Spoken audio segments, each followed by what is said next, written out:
le GHICL propose des programmes d'éducation thérapeutique pour les patients atteints de pathologies chroniques et pour leur entourage. Okay. Comment allez-vous? Ça va. Installez-vous, je vous en prie. Vous m'avez amené quelques petits documents. Après avoir défini les objectifs lors d'une consultation individuelle de diagnostic éducatif, nous proposons aux patients de participer à des ateliers collectifs et ou individuels en fonction de leurs besoins et de leurs attentes.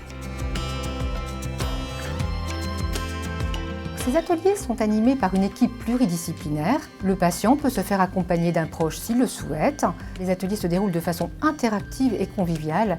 Les patients peuvent poser toutes les questions qu'ils le souhaitent et ont ainsi une meilleure connaissance de leur pathologie. Il y a aussi beaucoup d'interactions entre les patients atteints d'une même pathologie. Ils partagent leurs expériences, leurs astuces et leurs conseils. Une consultation individuelle de bilan d'acquisition de compétences est programmée quelques semaines après la fin des ateliers pour évaluer si les principaux objectifs ont bien été atteints. Et si besoin, une nouvelle proposition éducative sera faite aux patients.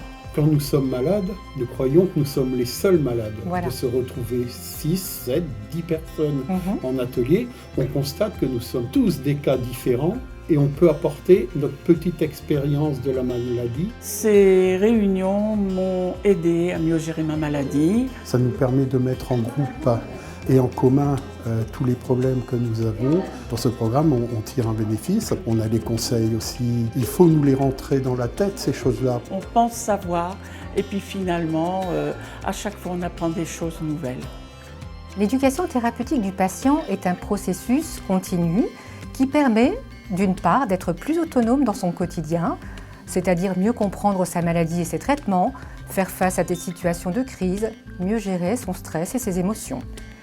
Ainsi, réduire les problèmes de santé, diminuer les risques d'aggravation et de complications de la maladie, adopter un mode de vie plus adapté également, en mettant en place des règles d'hygiène et de vie adaptées à la situation, et être mieux compris par son entourage, pouvoir demander de l'aide, en parler à sa famille, éventuellement à ses collègues, et ainsi mieux accepter sa maladie. Ces programmes d'éducation sont gratuits pour les participants.